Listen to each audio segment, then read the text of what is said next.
Hermenéutica, Unidad 3, Clase 1.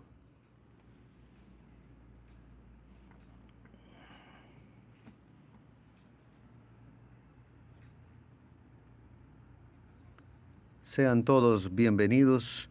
El análisis histórico-cultural es nuestro tema de hoy. Recordando que la hermenéutica, la interpretación, ella es fundamental, una herramienta fundamental para que puedas ejercer tu actividad, tu trabajo. Para eso es necesario conocer detalles y características de lo que es, de hecho, la hermenéutica. En nuestro encuentro veremos aquí nuestros objetivos y verificaremos que para una buena interpretación es necesario saber definir las expresiones, análisis histórico-cultural, contextual, teológica y literaria. Son aspectos que componen la hermenéutica. Siempre recordándote que sin esto es imposible ejercer tu trabajo. Y si lo haces, lo vas a hacer con deficiencia y con equivocaciones que pueden ser fatales para la comunidad donde actúas. Entonces vamos a observar el análisis teológico. El intérprete debe saber responder cómo el determinado texto se encuadra en el patrón total de la revelación de Dios, en el contexto de la revelación de Dios. Debemos tener una comprensión de todo el contexto de la historia de la revelación, la doctrina de la creación de Dios, del hombre y del pecado, y la doctrina de la salvación. Si no tienes un conocimiento de las Escrituras, será muy complicado interpretar. Cuando decimos doctrina de la creación, si no tienes las cosas claras sobre qué es lo que contiene la doctrina de la creación, cómo el hombre fue creado, y si tú crees que el evolucionismo es el modo como Dios fue colocado en el mundo, ahí ya tenemos una distorsión. La doctrina de la salvación, ¿qué es la salvación? ¿Cómo el ser humano puede alcanzar la salvación? La Escritura responde a estas indagaciones. Es necesario estudiar las Escrituras y adquirir estas herramientas de las hermenéuticas que mencionamos al principio. ¿Cuáles son las posibilidades que tienes para interpretar la Biblia con el uso de la hermenéutica? Vamos a ver el análisis contextual. Es un método fundamentado en estudios etnográficos que consiste en la observación de individuos interactuando y realizando tareas en su ambiente natural de vida y trabajo. Es considerar un versículo a la luz de su respectivo contexto. Los versículos que preceden y siguen son importantes de considerar. Es necesario conocer el todo de la Biblia, las doctrinas bíblicas colocadas allí. Si no, vamos a oír de usted o de mí, si no tenemos el dominio de eso, barbaridades que normalmente escuchamos por allí. Personas que no tienen una preparación, hacen una interpretación a partir de su propio entendimiento y creen que eso está correcto y colocan eso como regla para las comunidades. Ahí usted dirige una iglesia en lugar de colocarlos para salvación, los puede usted colocar para un camino equivocado que no sea la salvación. Es muy importante observar esto y dominar por lo menos las bases de las reglas para una buena y sana interpretación de la palabra de Dios. Cuando digo algunas doctrinas que nosotros mencionamos y que pueden llevar a personas a errores gravísimos cuando no bien entendidas o interpretadas esas doctrinas que colocamos aquí llevan a errores gravísimos, como por ejemplo la doctrina de la salvación. Estamos aquí en búsqueda para conocer la palabra de Dios, en búsqueda por conocer la salvación. Y si nuestra forma de predicar está equivocada y no estamos dirigiendo a las personas hacia la salvación, es serio. Jesucristo enseña y nos muestra cuáles son las formas, cómo Él dirige la salvación. El Evangelio de Cristo es sencillo y hay mucha gente que lo complica demasiado. Si miras los textos que hablan sobre Jesús, Él siempre, Él siempre transforma todas las cosas muy sencillas, basado todo en el perdón y en el otro. Él cambia el contexto de la historia que hasta Él era colocada. Los griegos, los judíos colocaban barrera tras barrera y Jesús viene y coloca las cuestiones sencillas. Preocúpese por el otro, coloque a Dios en primer lugar y a su prójimo como a sí mismo. Es el camino que nos muestra para salvación. El análisis literario es importante para desvendar enigmas de algunos textos bíblicos. Por ejemplo, ¿quién es el autor del texto? Si es un autor, solo uno es el autor, o si son textos compuestos por varias personas. Por el modo de escribir, por los detalles de la escritura, percibirás que es una determinada persona. Si tú ves la música de un compositor, tú verás cómo es la forma, cómo ese autor escribe, diferente que otros que caminan en otro sentido. Y cuando observas es posible entender quién escribió. La Biblia es la misma cosa. Tú ves los escritos de Pablo y de Pedro y ves que hay detalles diferentes en el modo de escribir. Y vas a percibir que Pablo tenía un fundamento jurídico sólido. Cuando digo jurídico, me refiero a las leyes judías. Y él siempre escribe basado en esas leyes. Si tú lees Romanos es como un tratado jurídico. Él coloca palabras de cuño de índole jurídica para aclarar el mensaje a los romanos, aquellos que comenzaron con los fundamentos de la ley. Por eso él escribe en el lenguaje que los romanos pueden entender. Verás que Romanos tiene un lenguaje jurídico. Hay también diversos géneros literarios en la Biblia, un texto en forma de leyes, otro de poesía, de historia, de carta, de apocalipsis y de profecía. Verás que hay estas variantes. A veces el propio título ya indica cuál es el género literario en que está escrito. Entonces vamos a entrar en el análisis cultural. ¿Qué es lo que quiere decir todo esto? El análisis cultural estudia el medio en el cual vive el autor. Es imposible comprender el significado de un texto si no analizamos el factor sociocultural y el contexto donde vive el personaje que queremos conocer. ¿Con qué situación se enfrenta el autor? ¿Cómo era la situación económica? ¿Quién dominaba políticamente? ¿Habían amenazas? El análisis histórico-cultural es más o menos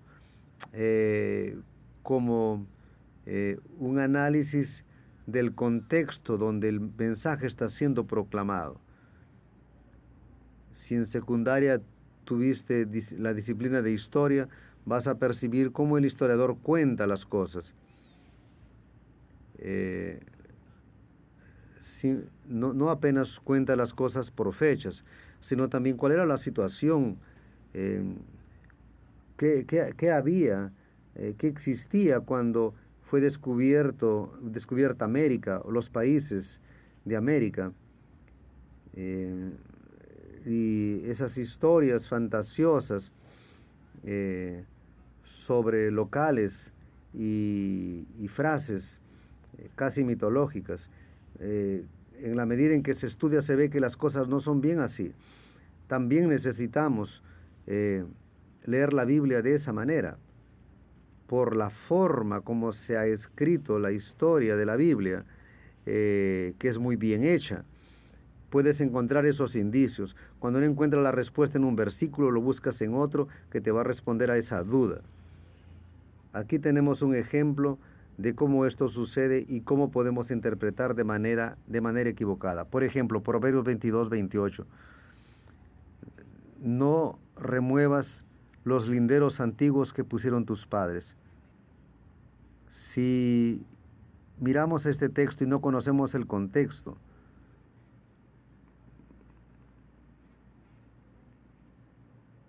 podemos creer que no debemos cambiar las cosas tal como fueron hechas. No, no, aquí no, aquí no se puede inventar la historia. El marco al que se refiere el autor es la demarcación de la propiedad entre un vecino y otro, no tiene nada que ver con costumbres pasadas. Así la observación de los linderos es algo literal, la gente estaba robando la tierra del otro, cogía la marcación y la adelantaba, y a partir de ese momento ese pedazo era de él. Entonces arrebataba la tierra del otro. Y el escritor bíblico está diciendo, cuidado con eso, están robando, están hurtando la tierra del otro. Y a veces creamos una interpretación sobre un texto y el texto simplemente dice eso. Entonces necesitamos entender también las costumbres. Por ejemplo, los discípulos de Jesús fueron criticados porque comían sin lavar las manos, o cuando Jesús critica a los fariseos en la práctica del corbán. El corbán, enseguida, Jesús critica a los fariseos en la práctica del corbán. ¿Qué es esto? Es la costumbre de que un ciudadano podía declarar que su dinero sería donado al tesoro del templo cuando él iba a morir, y por tanto ya no le cabía la responsabilidad de sostener a sus padres. Los religiosos usaban esta tradición para burlar e invalidar el mandamiento de honrar a padre y madre. Entonces, el hombre llegaba al templo, firmaba un contrato y, algo expreso, y decía, cuando muera todo va para el templo.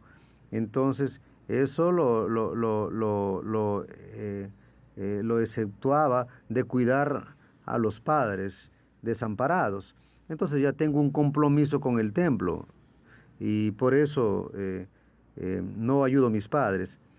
Entonces, pero cuando muera ya no necesito de eso. Entonces los judíos hacían esto, criticaban, fundados en la tradición, a los discípulos, no se lavan las manos, son todos sucios, no lavan las manos. Ahí Jesús dice, pero ustedes hablan eso, es una cosa muy sencilla de resolver, pero ustedes hacen una cosa mucho más seria. Ustedes dan dinero al templo prometiendo, porque era una promesa, su riqueza para el templo después de su muerte, y con eso evitan de cuidar de sus padres y de sus madres. Entonces, esta costumbre era una de tantas del pueblo judío de aquella época. A veces tenemos que perder esa práctica que estamos viviendo en el tiempo de judaísmo.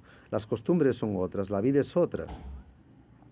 La base de la Biblia tiene que mantenerse, pero algunas costumbres que se usaban en aquel tiempo no son más posibles de realizar hoy. Por eso es necesario tener este discernimiento. Otra cuestión importante es para quién el autor está hablando. ¿Quién es el público? Sabemos que muchos de los libros fueron escritos para incrédulos, otras veces para comunidades sin compromiso con la ley y con el prójimo. Por lo tanto, es necesario que se conozca el contexto general del episodio que se quiere comprender. Cuando conocemos el contexto, por ejemplo, Pablo, Pedro, escribiendo para comunidades algunas veces no judías, los judíos eran muy religiosos. Hay israelitas que no son judíos. A veces los apóstoles escribían para los extranjeros o para los que estaban fuera de Israel y que no habían creído, pero que vivían en una comunidad donde había una comunidad que tenía fe y otros no tenían fe. Entonces los apóstoles orientaban a esos que estaban fuera de Israel y también dentro. Entonces en los evangelios vamos a encontrar en los evangelios detalles que están dirigidos a determinada comunidad. Juan, Marcos, vas a percibir que por el modo de escribir y por los detalles del contexto, vas a notar que están escribiendo para determinada comunidad, israelita o no, o nuevos en la fe. Por eso están siendo instruidos. Otras veces es para los griegos, para los romanos, para gentiles de otras regiones fuera de Israel. Contextualización. Otro aspecto fundamental, conocer la finalidad de un determinado libro. ¿Quién lo escribió? ¿Dónde estaba cuando fue escrito? ¿Para quién? ¿Cuál es el resultado que el escritor esperaba con su texto? A veces habían conflictos en una comunidad. Pablo siempre hacía eso, Pedro también. Conflictos en comunidades fuera de Israel. Algunos habían salido para lo que hoy es Turquía, Egipto. Los judíos se esparcieron por todo el mundo. Entonces se escribía para tratar asuntos que estaban ocurriendo en determinadas localidades. Aquí tenemos un ejemplo. La primera carta de Pedro es un llamado para que los hermanos estén firmes ante las persecuciones que sufrían. Primera de Pedro 4:12. Él comienza diciendo: Pablo, apóstol de Jesucristo, a los extranjeros dispersos en el Ponto, Galacia, Capadocia, Asia y Bitinia. Son regiones de lo que hoy es Turquía. Galacia en la Grecia, en lo que hoy es Grecia. Son lugares fuera de Israel. Entonces él está diciendo: amados, no extrañéis la ardiente prueba que viene sobre ustedes para tentar, para ostentar, como si cosa extraña os aconteciese. Está habiendo un problema y Pedro sabe lo que está aconteciendo. Por eso él busca escribir para disipar las dudas que están sucediendo en la comunidad. Era así que se hacía. Es así que tenemos que entender que era el destino de las cartas y sacar provecho para nuestra vida. Entonces, no es posible que absorbamos totalmente lo que está escrito para nuestra vida, pues está destinada para una región, un determinado grupo puntual. Por eso necesito que cuando interprete, explicarlo a la comunidad. El primer paso importante para entender adecuadamente un texto bíblico es entender su ambiente histórico-cultural. Sabemos que una buena exploración exegética traerá estas informaciones, recordando que es primordial entender que muchas de las cuestiones del Nuevo Testamento están respondidas ya en el Antiguo Testamento y viceversa. Esto es importante, tener este dominio. 100% de lo que está en lo nuevo tiene respuesta en el antiguo, o lo que está en el antiguo está en el nuevo. La Biblia se responde, ese es el principio. Y después esas otras herramientas de usar su habilidad, su inteligencia para poder entender, y es así que podrá hacer una predicación, un sermón de acuerdo con lo que está escrito en la Biblia, sin posibilidad de equivocarse, de llevar a su comunidad hacia un camino equivocado. Entonces, la conversión de las personas pasa por esto.